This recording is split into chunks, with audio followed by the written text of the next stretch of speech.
Hello, everyone. Thank you so much for joining us today and tonight. And shout out to our EU folks out there who stayed up late to tune in. Yeah. My name is Daniel Petro. I'm a developer advocate at Zano. With me right here is Prakash Chandran, our CEO.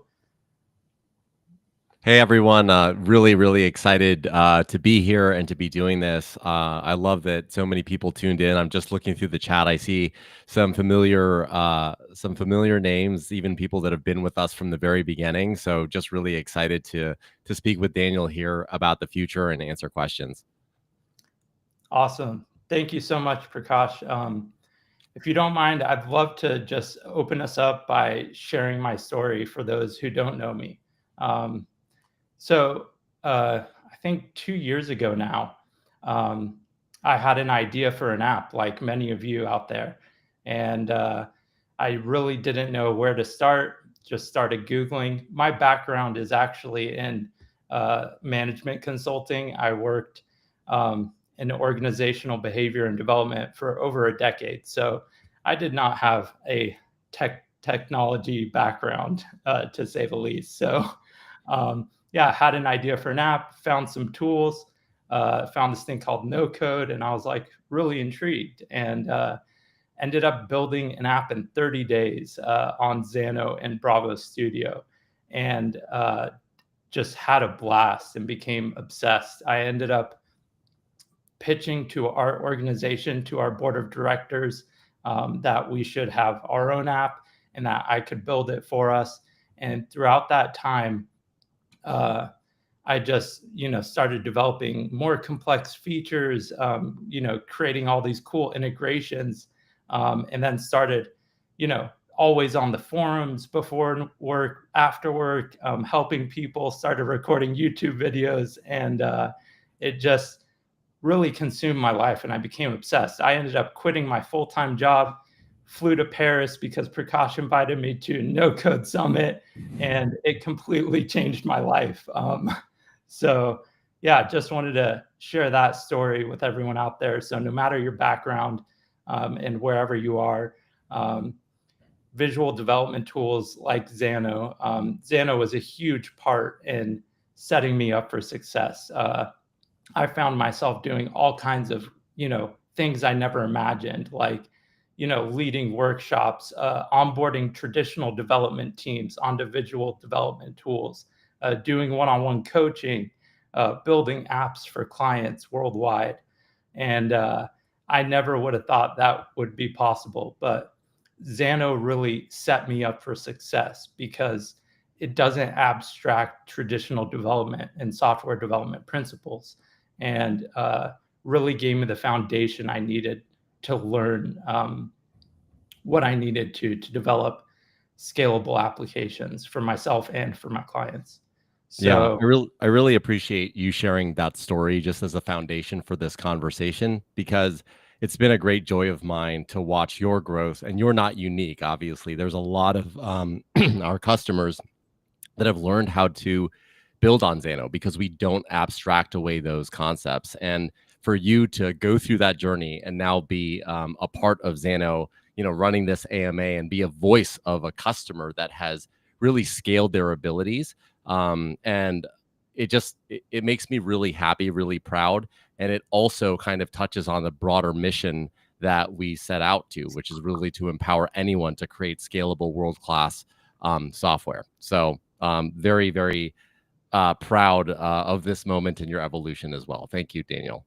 Awesome. Well, I appreciate all that Xano has given me, and I also appreciate the opportunity to impact others' lives the way that mine was impacted. So thank you for this opportunity. So today we're here to talk about AI. I think everyone has to at some point. It has taken over. And the question that everyone is thinking about is what, is it hype? Where's the value? So is this something that's going to die out, or is this something that's actually empowering people to do more, and what that looks like? So what are your thoughts there, Prakash? Yeah, it's a great question, and I said in a previous conversation that I thought that AI was both overhyped and underestimated at the same time. I think that it has empowered so many people to be more productive and to do more and to really show the art of the possible. And you're seeing that in so many different spaces with these AI builders, even some of the voice agents that are coming out. Like you can have conversations, full on conversations with AI that have just been extraordinary. I will say though that I don't think AI is a tool to replace human creativity and human decision making. And what I mean by that is that when you see, for example, this like vibe coding movement, I think the amazing part about it is it has widened the aperture for people to become aware of the possible, right? They can participate in the software development world. But on the other side of that, I think the people that say like, "Oh, this is just going to replace developers everywhere," don't really understand that in any software development lifecycle, which we've also seen with no code, um, the hardest part is that last 5%, right? It's infusing your thought, your business logic, your workflow into what the AI, for example, has generated for you. And so I think the overhyped part is that it can just do everything for you, where that's just, I don't think, the case. Yeah, I totally agree. I think all of us it's almost like we were sold one thing, and then when we try it, it's, you know, doesn't live up to our expectations and all the hype around it. I know, speaking of like one-shot app builders and AI code gen right now, I think it's really interesting. So I'm really active, across different communities, and I've been seeing a lot more people.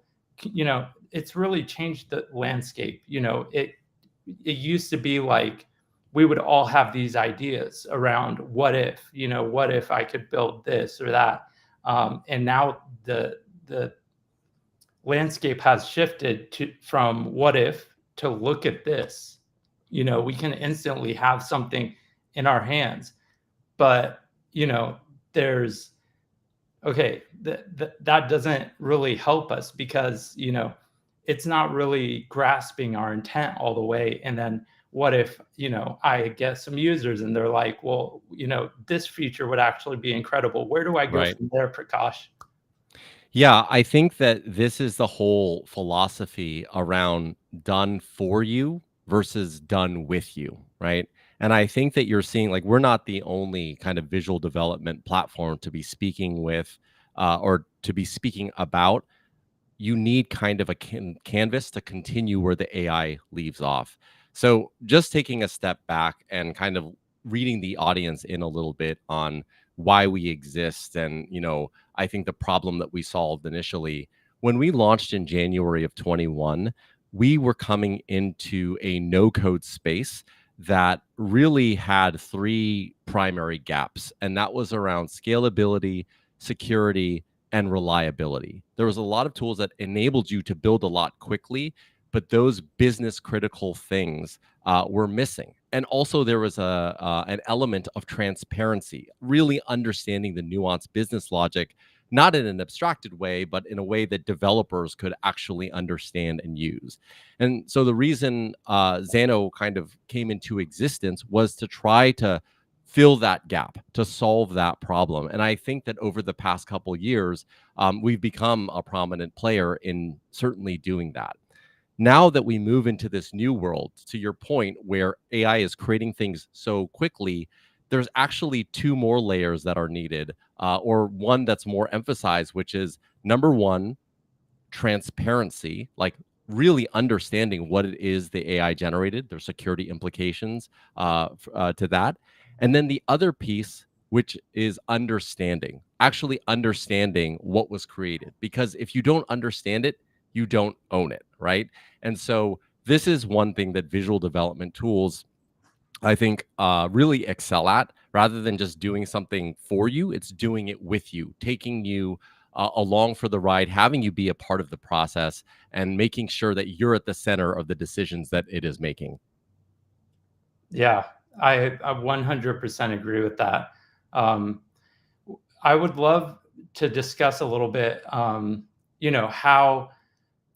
So, for example, looking at Lovable right now, they're adding in an editor. It's almost as if like visual development and no code and then AI generation are converging. And I find that really interesting. I think, and this is my personal opinion, but I think the tools that have really focused on the editor experience, the visual development tools and no code tools out there have a leg up on this, because I think the AI part is a little easier to solve than the entire UX and like helping people learn how to build and edit these projects. What would you say about that? Yeah, I would say that I'm seeing the same things. Even both Lovable and Bolt, for example, have now kind of no code ways to edit what is being produced, and you'll see this continue to evolve, where what was previously no code is now AI. They're completely converging together. And so in this new world, I remember when all of this was happening, you kind of had this existential moment around, wait a second, are we still going to be relevant? Are we still going to be valuable? And you're right. I think that it is the editing experience that is the most important.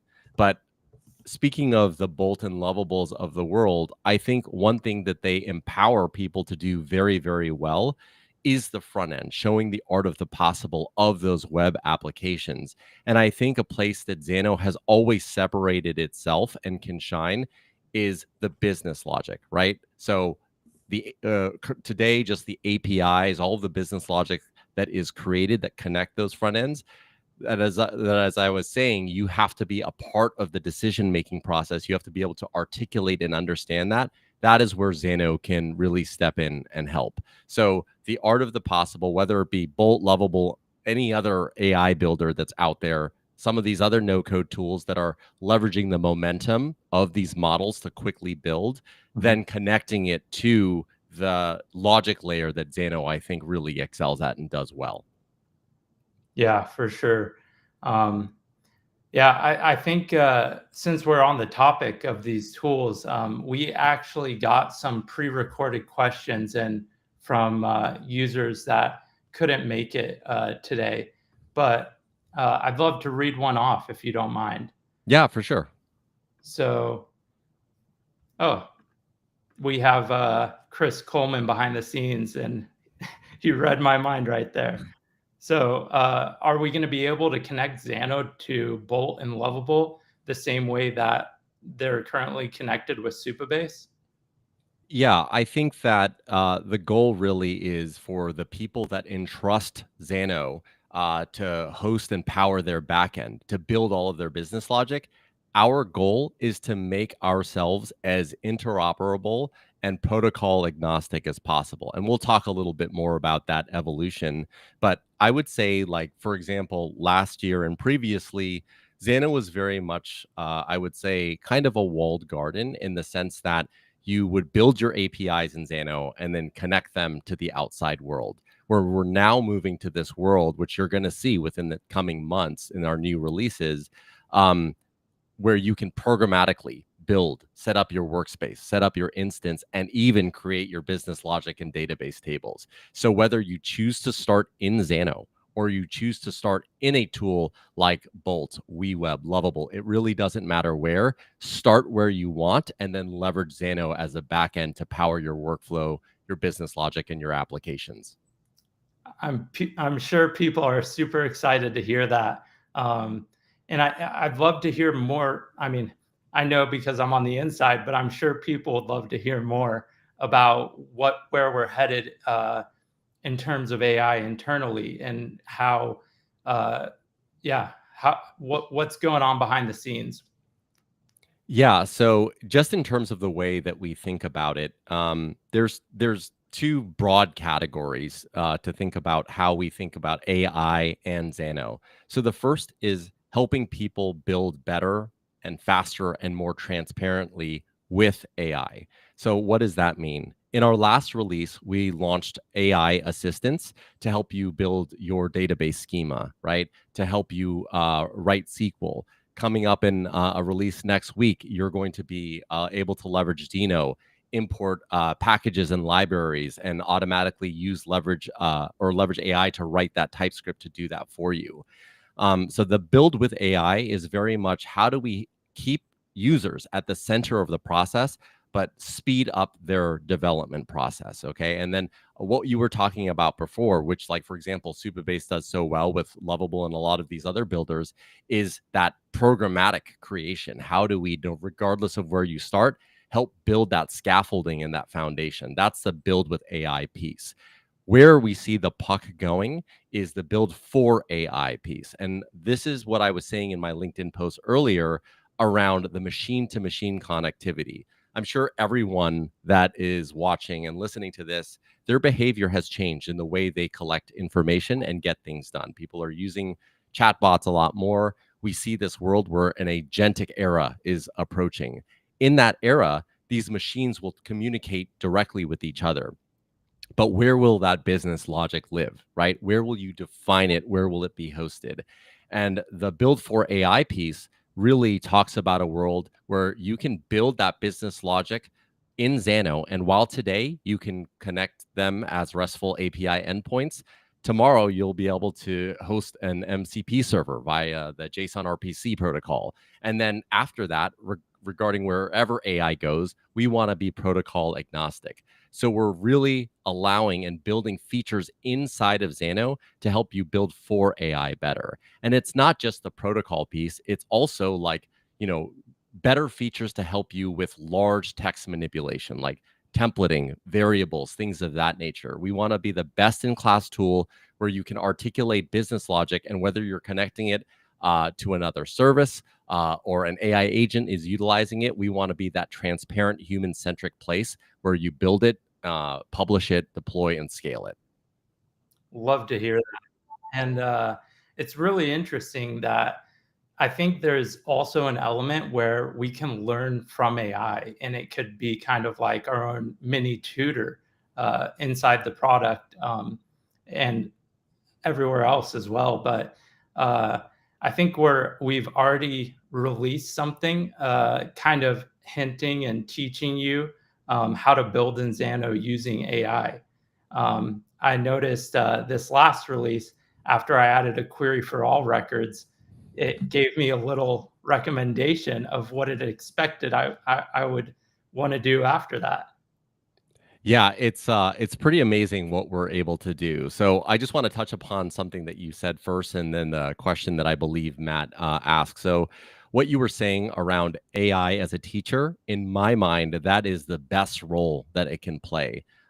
Even like my experience using tools like Cursor, really keeping me at the center and saying, hey, this is what it is, this is what it's for, here's what we're going to do in a non-destructive way, again, can really upskill people and their abilities. Because I think one thing that's important to note here is that in this new world where so much change is happening, more and more people are exchanging productivity and efficiency for skill development, right? And that's okay if you know what you're doing, right? And you're leveraging AI as a tool, for example, to create documents or things that you fundamentally understand. But in a world where you don't necessarily understand those fundamentals, you need to have that hands-on experience. You need to have the teacher. And that's why you'll see that with our AI assistants, it's taking you step by step and really bringing you into the process of what's being built. So that's the first thing.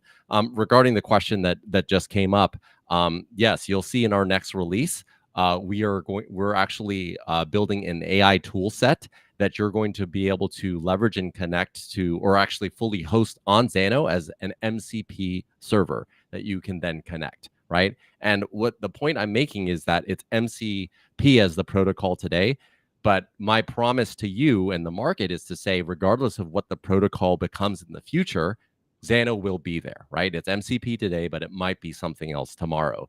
The point of the matter is your business logic will live in Xano. And what we do best is that we focus on that security. We focus on the compliance. Most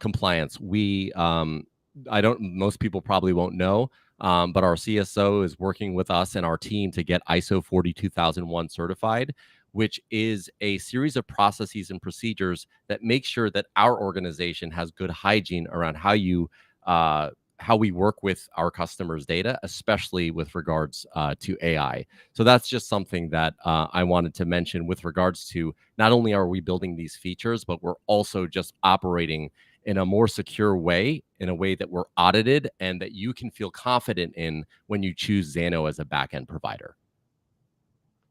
That's awesome. Thank you so much for sharing that. I'm sure people will be excited to know that their data is taken care of in this day and age where all kinds of mishaps are happening because of AI. Yeah. And then one more thing, you keep reminding me of these things based on your last question. You're asking about some of the things that are currently being tested, right? You obviously lead kind of our insiders group, which a lot of our most active customers, the customers that are kind of doing the things at like the edge of the visual development, are actually actively testing. And one of those things, which I've talked about before, is Xanoscript. Xanoscript is one of the things that I think I am most excited about. And that is because it builds a bridge from a visual development tool to an AI model to basically programmatically understand and create alongside of you. So we created this language because we wanted to have, number one, a more opinionated way to create the conditionals and the primitives that you see within Xano, because we've standardized that visual backend development. We wanted a more streamlined way that didn't give you all of the permutations that you kind of get with something like TypeScript. The second thing is it's also like a configuration language, meaning you're also able to configure different parts of your Xano instance and workspace. So you can take, YAML, Kubernetes, things of that nature, and you get the best of those things, including the business logic, including the training, all with Xanoscript. So the point that I'm trying to make is Xanoscript is the bridge that AI will use to programmatically help you build faster and better within Xano. So people that are using Xano today will not only benefit from like, hey, this is Xanoscript, I'm able to copy and paste, I can check it into a GitHub repository, this will be trained on a model, but also kind of is really the underpinning of like the future of where we see the visual development and AI progressing towards.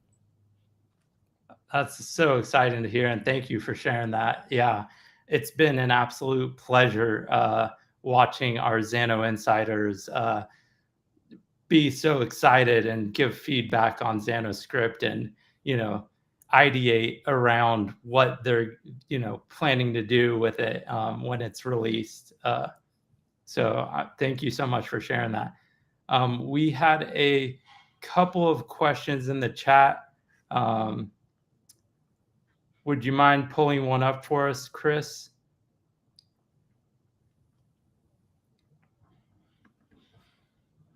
There we go. Thank you. Any plans for local offline first support? There are no immediate plans for this. I know this every now and then this request comes up, but given a lot of our focus and attention on some of the AI features that I mentioned, we don't have something immediately there. However, I always want to hear about the use case and what you're trying to support. So if I don't know, one of the people on our team that's in the chat could communicate directly, I would love to hear about it, just because that helps us prioritize and understand how many more people it would affect if we were to build this and prioritize this on our roadmap. Awesome. Thank you so much for sharing that, Prakash. Let's take some more questions in here. Do you ever see a day when the front end tools like Bolt can talk with the Xano backend AI to work together? Yes, Daniel's smiling because we definitely have been talking on this, and it's something that we are actively working towards. So obviously, there are a number of different ways that this can be implemented. It feels like the MCP protocol is one really exciting way to do this. So we're currently evaluating different ways, and also already have internal demos of this working. So I would say that within the next, dare I say, quarter, maybe a little bit more. I got to give myself a little buffer here. You'll see a world where that's very possible. And so it's really exciting. Again, really emphasizing that interoperability so you can rely on Xano no matter where you kind of want to start and build from. And it's good to see you, Glenn. Glenn has been a supporter of ours for a long time. And shout out, I see some state changers in here. Shout out to Ray Deck and his state change community. Really influential and impactful in terms of our thinking, and kind of really being at the edge of what different no code plus AI tools have looked like, and where the space is evolving. Yeah, and I would like to also shout out State Change, because I was a member of State Change and still am till this day, and it was a big part of my journey as well, alongside Xano. Gustavo has a question. Do you see AI running as performance agent, looking at Xano, making suggestions on the go as the database grows? Yes, 100%. You can actually do this now, today, just asking like, what recommendations do you have based on my existing database structure? And it will help you. I would say that this is in its infancy. Like, we are going to get better and better at making the right recommendations for you. But that's 100% part of it, because I think that it's fair to say that many users, when they embark on the journey of building their workflows or their applications, they don't really have a strong sense about like indexes, or how to structure things within their database, how to run things most efficiently and most securely. And so that's kind of a responsibility that we believe that we have. And I think coupled with AI, we'll be able to help you a lot better during your build process. Yeah, I'm personally loving that DB assistant that we have right now. I think it's the perfect thing to keep me from getting stuck in analysis paralysis, because Yes. sometimes we just sit there and we want to architect it like so it's scalable and architect it the perfect way, and then we just get stuck and don't even know where to start, or to get moving. So yeah, I really love our new DB assistant. Thank you so much for the question, Gustavo. All right, so what about creating Xano transform formulas based on a prompt? DAF says that would be nice. I agree.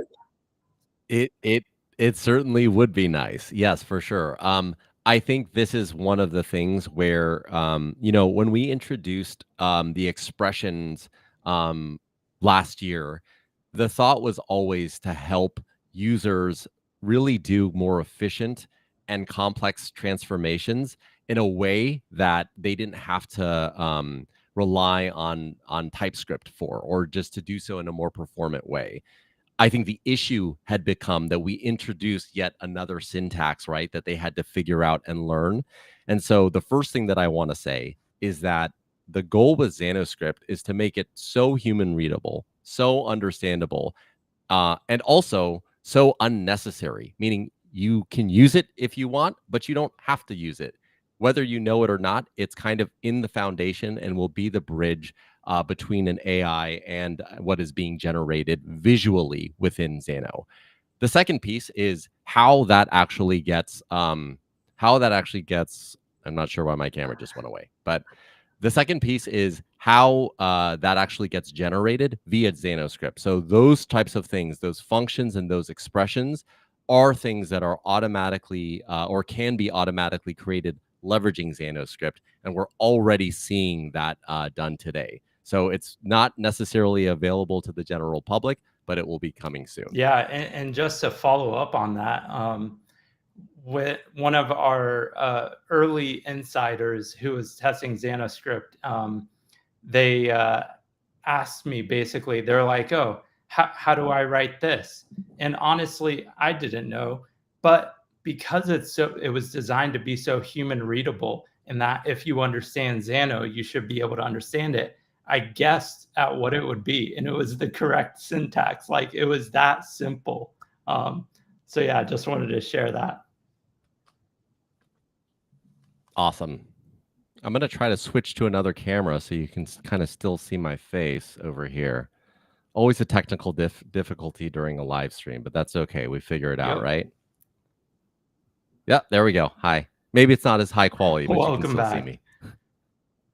There we go. So if this stream breaks 200 concurrent viewers, I'm buying a Xano Scale 8X plan to celebrate.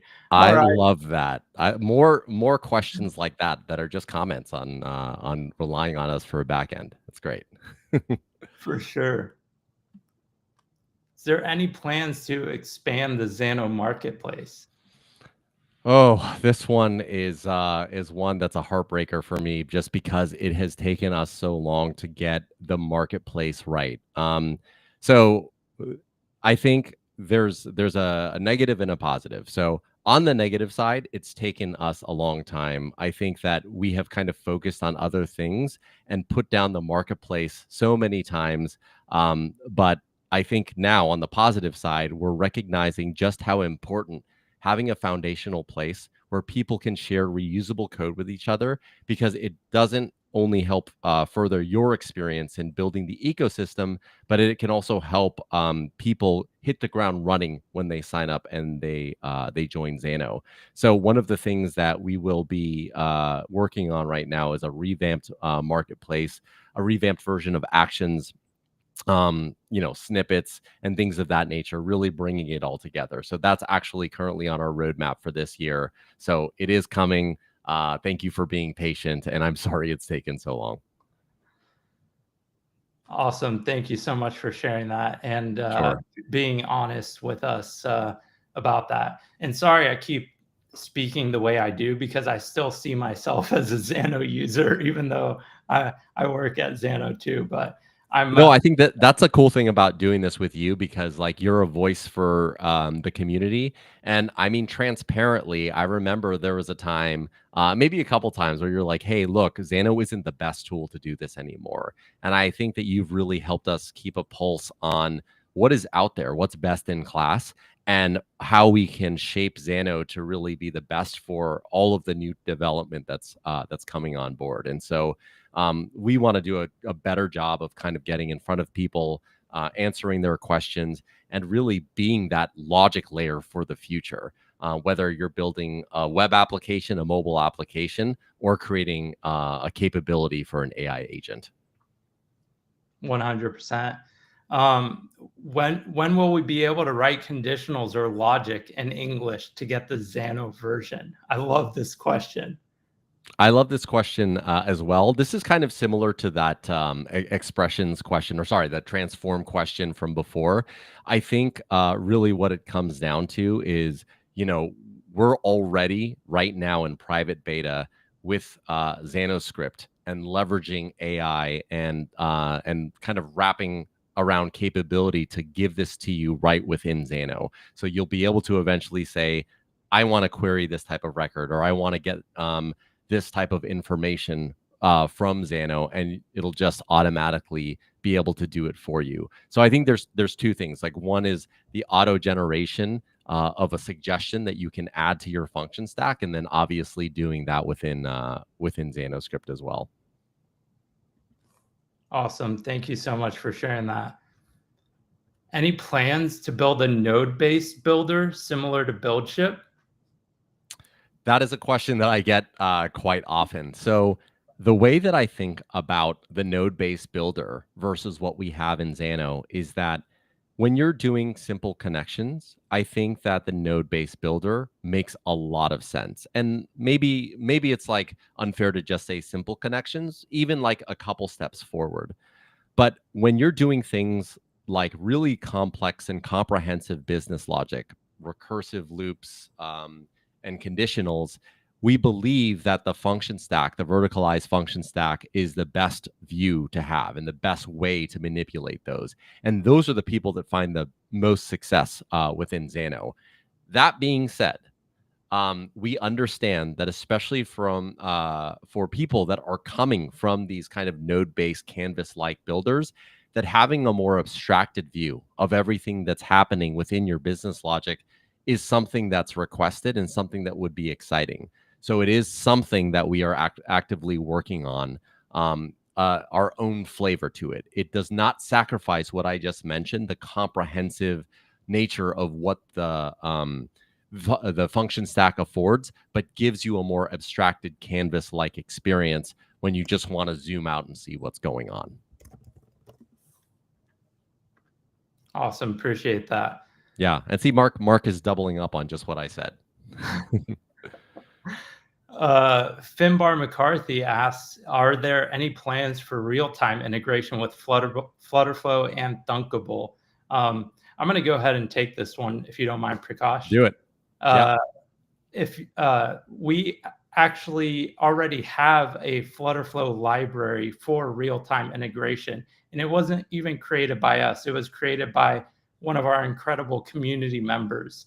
And it is very well documented. I actually tested it myself because I'm a Flutterflow fan and nerd. So, and I'm actually not quite sure on the Thunkable piece. I think if you break down how it works, which is I actually integrated it with Flutterflow myself before that library came out. It's pretty straightforward. I recommend posting on the community and seeing if anyone out there has done this before. And I'd be happy to chime in as well. So be sure to tag me on there, Finbar. Thanks for all these questions, by the way. Really, really appreciate it. It's good energy. For sure. How can I become a Xano advocate? Okay, I like this question. It looks like A12 Marketing's trying to take my job. Yeah, no, it's a great question, and I think like there's actually a couple people within Xano with a similar journey to Daniel Lachlan, who I believe is in the chat, went through that journey as well. I think like the best thing to do is to continue to build with Xano, continue to build an active voice in be an active voice in the community. And when there is an opportunity, I think it becomes very natural and easy to select the people that we feel there's the most common alignment with. And in Daniel's case, for example, who kind of lived that experience, it was very clear, like he was such an advocate, such a voice in the community. And for us, we were looking for someone more official to be doing that and then feeding those insights back into the business. So it just happened very naturally. So there's always going to be a role for kind of DevRel developer advocates. So continue to be vocal and stay connected with us for sure. And just to follow up on that, we're also in the early stages of a Xano ambassador program. So if that sounds like something you'd be interested in, feel free to reach out to me directly. So David asks, it would be nice to learn more about the AI features you released. Does it learn from my workflows to make recommendations, or is it generally trained? This is a great question. It is a great question. So for right now, it is generally trained. I think that we have to be very careful when it comes to just learning from our customers' previous data. And I think that one of the things that we're trying to do is like understand like the legal and security implications of doing this. So for right now, we wanted to make sure that it was non-destructive. We were not doing anything that we weren't fully kind of cluing you into by way of training. And so it's more generalized for now. And I think that in the initial release, that's what you can expect. Over time, obviously, with your permission, as we start moving forward, we would love to evolve that to personalize the recommendations that it gives to you. So yeah, like not right out of the box. It'll be more general, but over time, we'll get it more personalized. Is there any possibility to be able to add new packages on Lambda or just Enterprise plan? Yes, in our next release, you will be able to do this. We're leveraging Dino 2, and you'll be able to also use an AI assistant, a Xano AI assistant, to help you import any package that you want, just like you would expect. You know, before we were whitelisting all of the libraries, now you're going to be able to do that just independently on your own, and you can expect that in the next release. So we're really excited about that. So Javier is asking, product manager and dev is merging into one product engineer. I'd Yeah. love to hear stories and descriptions, metrics, acceptance to be more connected to dev in this case for Xano and no code. Yes. So this is actually something that we have been exploring. Um, he's absolutely right. At the heart of the business logic and all of your APIs and functions and workflows, there are all of these like artifacts and things that are connected to it. So things like stories, things like tickets, things like metrics. And so because we are basically the backend that houses, powers, and where you create all of these things, it only makes sense to allow users to attach these things to these business critical workflows. So we're currently exploring what this looks like because we also see this convergence together, like a product engineer that is not only building, but also kind of responsible for those requirements and wants to see them in one place. And just to follow up, I would argue they make some of the best builders out there with their domain knowledge. That we give them the tools to leverage their domain knowledge for that. Yeah, absolutely. I think that's absolutely right. And I saw Mark ask the question just around Python Lambda. This is something I know that is there it is right there. Thanks, Chris. Um, yeah, this is something that's been asked a couple times. It is something that we will consider building in the future. It is on the roadmap, but not the immediate roadmap. So I think that what I would ask for is a little patience while we kind of get some of these foundational things right before then kind of like entering into that world. And so I know that is important. I know that a couple people are looking to that, especially when they're building for AI. So sit tight. That's exciting to hear, Prakash. Any plans to add alerts, notifications for API performance? Yes, this is something that has definitely plagued us for a long time, and we frankly hadn't done the greatest job of. The good news is that we've started making, or we had started making the investments around this, and we have internal notifications that are currently working. And so I think the next step is really to make sure, like, when we launch this more broadly, how do we make sure that we allow you to set the proper thresholds around those notifications, keep you educated, and give you a better sense of where you are kind of within your plan and what makes the most sense in terms of upgrading should you need to. And so so the simple question is yes, this is going to be coming. It has been engineered and it's something that we just need to flesh out and scope out a little bit more before it is released.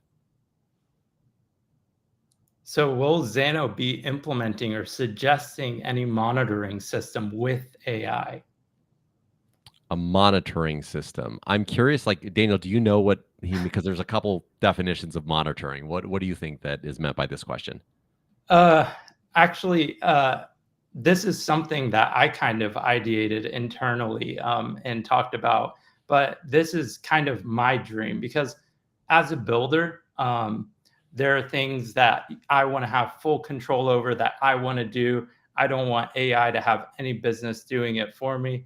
But some things, like monitoring, I don't want to always be on pager duty, but maybe one day AI will be able to monitor, my instance for me and monitor I my see. API failures. So I think Yeah. that's where they were going with it. Yeah, 100%. I mean, it is something again on the broader vision, like of where we want Zano to be. We want it to be the one-stop shop for, you can monitor, yeah, like you said, the observability aspects of your backend in a way that you don't have to rely on connecting these other services. So it is something that we've talked about. It's probably going to first start with integrations with some of the observability and monitoring players out there. Those things are on our immediate roadmap, and then it will evolve into something that feels more integrated. Awesome. Super excited for that. We have another. Are we expecting also a stronger integration with WeWeb as they did with Supabase? Yes, I definitely think that you can expect that. WeWeb has done amazing things, especially within their last release. And we weren't at the point where we were ready to make that integration just yet, but we've been speaking with their team, and you can definitely expect to see kind of that tighter coupling because we know that there are so many WeWeb Xano users out there. We love their team, we love what they're doing there, and definitely excited to make that happen. Awesome. Excited for that as well as I love WeWeb.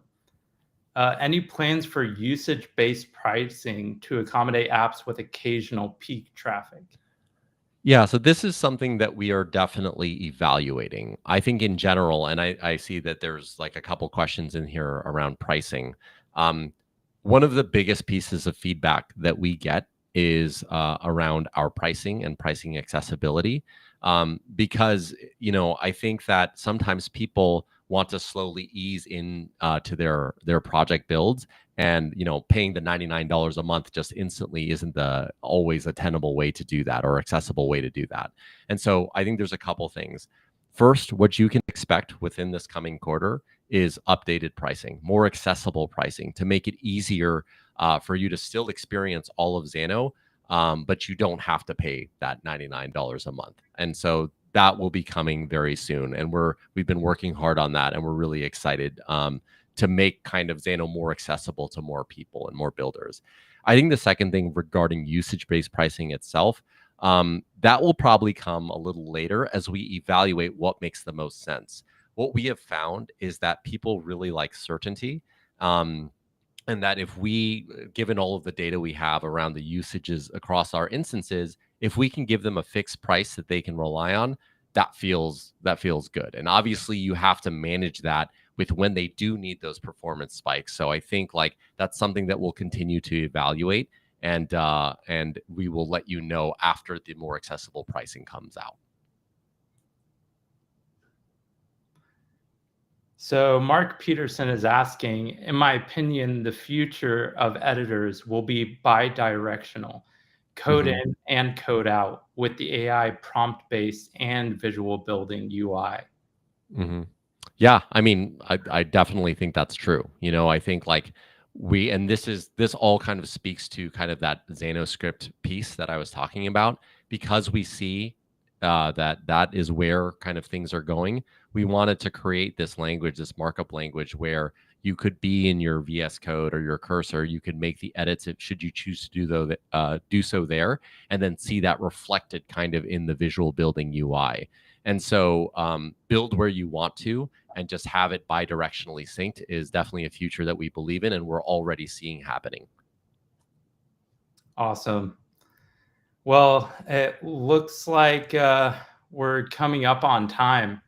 Um, I honestly had such a great time chatting with you, and thank you everyone for tuning in and for the awesome questions. Yeah. Anything to say, Prakash?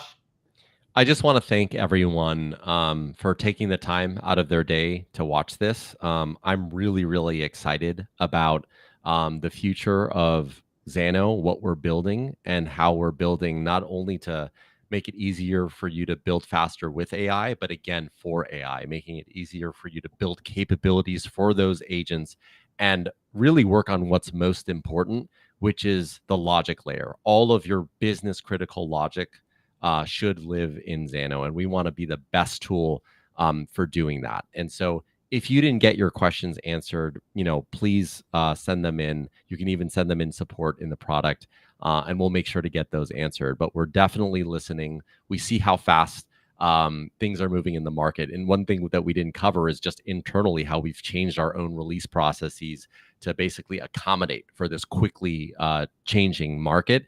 So we can get the best possible features out there to you so you can stay on the cutting edge. So thank you again. Really appreciate your trust and excited for the future. Oh, looks like we have one more question. Okay. So, Prakash, do we have any plans to do more lives like this? Yeah, absolutely. If this is something that was fun and people want to participate in more stuff like this, I love it for sure. I love staying connected to the community and hearing what the needs are. So thank you so much. I really, again, appreciate your time. Same here. And thank you, everyone. And be sure to tag me in the community with any additional questions. And if you want to follow up about Xano Ambassador Program, because I saw a lot of comments about it. Thank you so much, everyone, and hope you have a wonderful afternoon, evening, morning, wherever you are. See you later. Bye.